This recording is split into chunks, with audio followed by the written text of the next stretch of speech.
Bonjour à tous, je vais vous montrer dans cette vidéo le bac que j'ai réalisé pour pouvoir faire éclore des artémias et je vais vous expliquer son fonctionnement.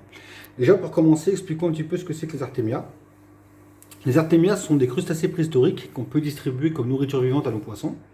Ils sont très riches en nutriments et les nauplies d'artémia sont les jeunes artémias qui viennent de naître. Moi j'utilise des JBL, les artémiopures, comme ceci. Donc c'est une petite bouteille dans laquelle on a les œufs.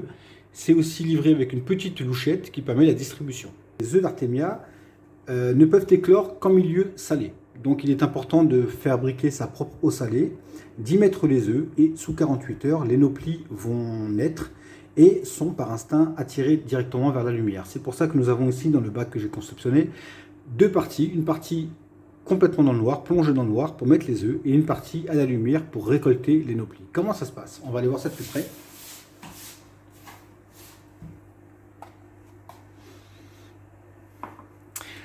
Donc nous avons un bac qui est divisé en 2 tiers, 1 tiers. Il n'y a pas vraiment de règle pour la séparation du bac. On peut faire même moitié-moitié.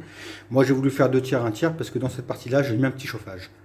Effectivement, plus l'eau est chaude, plus le rendement est meilleur. Donc le bac est plongé entièrement dans le noir.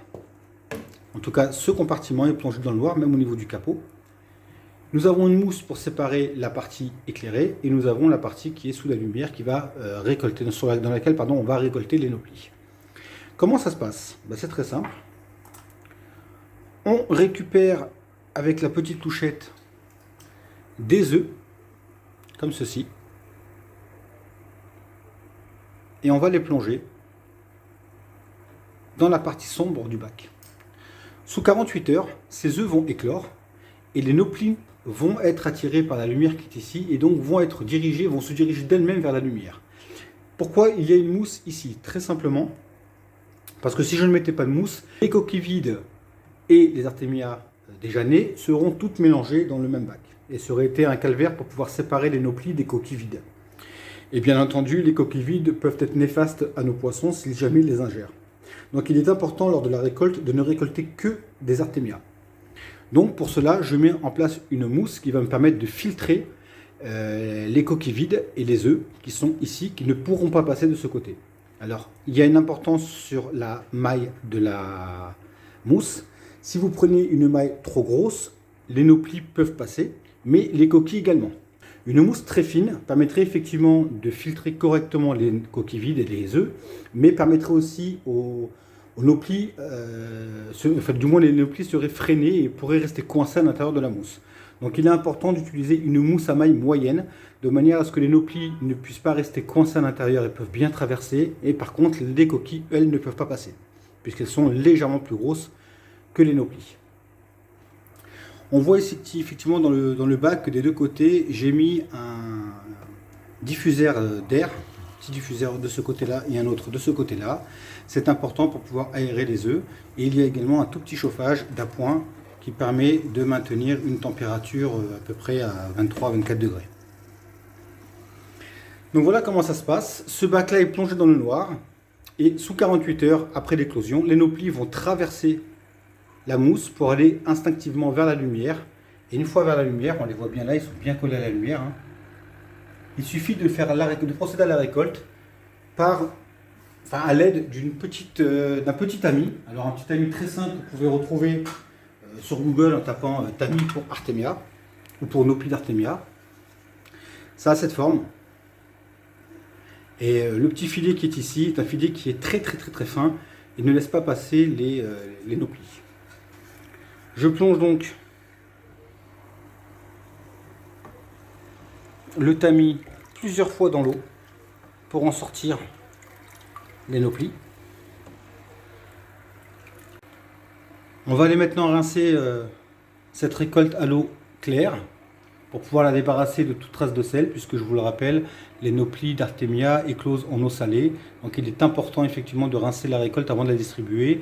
Pour l'eau salée, c'est très simple. Moi j'utilise du sel de lave-vaisselle. Donc il faut préparer votre propre eau salée. C'est de l'eau du robinet avec du sel de Guérande ou du sel de Camargue. Il est important de ne pas utiliser de sel iodé, donc pas de sel de cuisine, pas de gros sel. Moi personnellement, j'utilisais avant du sel de Camargue, j'avais un très bon rendement. J'ai aussi utilisé du sel de Guérande, ça fonctionne tout aussi bien. Maintenant, j'utilise du sel de lave-vaisselle, j'ai fait le test, ça fonctionne aussi bien et le rendement est tout aussi bon. La seule différence, c'est que c'est quand même beaucoup moins cher. Si vous voulez savoir comment j'ai réalisé ce bac, je vous invite à aller sur mon site www.aquataz.fr. Vous retrouverez dans la rubrique mes articles un petit article écrit par mes soins où j'explique de A à Z comment confectionner ce bac, quels sont les matériaux utilisés. Vous aurez même le dosage de sel pour ce volume d'eau, enfin par litre d'eau, pardon. Et il n'y a plus maintenant qu'on va aller rincer ce petite récolte et puis je vais vous montrer la distribution dans mes bacs pour les jeunes alevins. Donc moi j'élève des cyclidés africains du lac Malawi. Nous avons ici des petits Oratus et des petits Labeotropheus. Et nous avons par là des petits Labeotropheus, des petits Labidochromis espeongui. Et dans la petite couveuse, nous avons des petits Mélandia, Ajomélandie.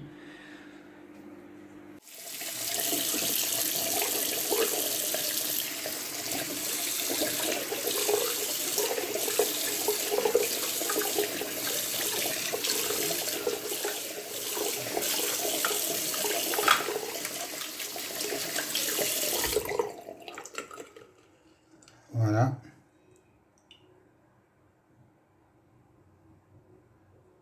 Et on va distribuer tout ça. Ici, on a des jeunes Ajomélandie.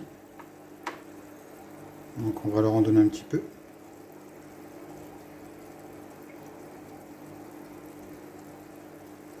Et en dessous, on a des jeunes Labidochromis espeongui. On va leur donner la suite.